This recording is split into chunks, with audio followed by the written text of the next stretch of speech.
വിഷ്ണുശാലിനിയുടെ latest episode പ്രൊമോയിൽ പിള്ളയും കൂട്ടിക്കൊണ്ട് കമലിനാണെങ്കിൽ തിരികെ സത്യഭാമയുടെ വീട്ടിലേക്ക് വരുന്നുണ്ട്. അന്നേരം ഇങ്ങനെ ഉണ്ടായ സംഭവം പറയുകയാണ്. അന്നേരം എന്താ സംഭവിച്ചത് എന്നിങ്ങനെ സത്യഭാമ ചോദിക്കുമ്പോൾ ഞങ്ങളെ അവരെല്ലാവരും കൂടി ചേർന്ന് തല്ലി സത്യാമ്മ എന്നിങ്ങനെ കമലൻ പറയുകയാണ്. അന്നേരം പക്ഷേ പിന്നീട് ഇവിടെ ശാരദാമ്മയും കാണിക്കുന്നുണ്ട്. ശാരദാമ്മ അവരോടൊപ്പമാണോ വന്നത്, പിന്നീടാണോ വന്നത് എന്നുള്ളത് കാണിക്കുന്നില്ല. അന്നേരം ഈ കമലൻ പറയുന്നുണ്ട്, ആശാൻ ചെല്ലാത്തത് കൊണ്ട് നമ്മളാരും അല്ലല്ലോ പൈസ കൊടുത്തത്, വിഷ്ണു ആശാൻ ചെന്നാലേ പൈസ തരൂ, പൈസ തരാനിരിക്കാനുള്ള അവരുടെ ആ ഒരു അടവാണെന്നൊക്കെ പറഞ്ഞ സംഭവം പറയുന്നുണ്ട്. അന്നേരം ഭാമ ഇങ്ങനെ വിഷമിക്കുകയാണ്. നേരത്തെ പറഞ്ഞിരുന്ന ആ കാശുകളൊക്കെ വിഷ്ണു വാങ്ങിക്കൊണ്ട് പോവുകയും ചെയ്തു.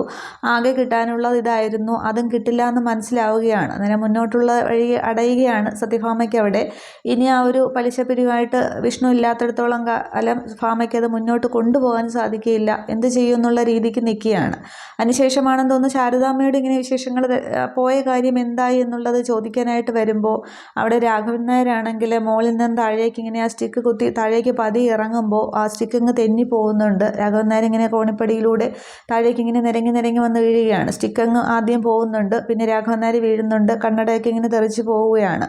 അങ്ങനെ രാഘവൻ നായർ വിളിക്കുന്നുണ്ട്. ആ ഒരു ബഹളം കേട്ടുകൊണ്ട് എല്ലാവരും കൂടി അങ്ങോട്ടത്തേക്ക് ഓടുകയാണ് ചെയ്യുന്നത്. അപ്പോൾ രാഘവൻ നായരെ പതിയെ പിടിച്ചെഴുന്നേൽപ്പിച്ച് ഇരിക്കുകയാണ് ചെയ്യുന്നത്. കാര്യമായിട്ടൊന്നും രാഘവൻ നായർക്ക് പറ്റുമില്ല. ആ ഒരു വിഷ്ണുവിനെ കാണാത്തതും ആ ഒരു വിഭ്രാന്തിയൊക്കെയിലാണ് രാഘവൻ നായർ നടക്കുന്നതൊക്കെ.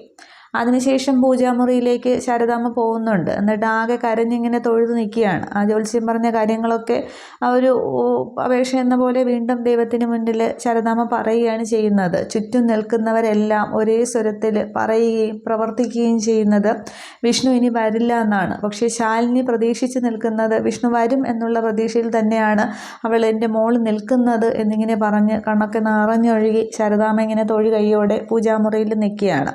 ഈ 2-3 സീനാണ് കാണിക്കുന്നത്. അപ്പോൾ പിന്നെ ശാലിനിയുടെയും ശാരദാമ്മയുടെയും പ്രതീക്ഷ വിഷ്ണു വരും എന്നുള്ളത് തന്നെയാണ്. പക്ഷെ അത് ഇവിടെ സംഭവിക്കുമോ ഇല്ലയോ എന്നുള്ളതാണ് അറിയേണ്ടത്.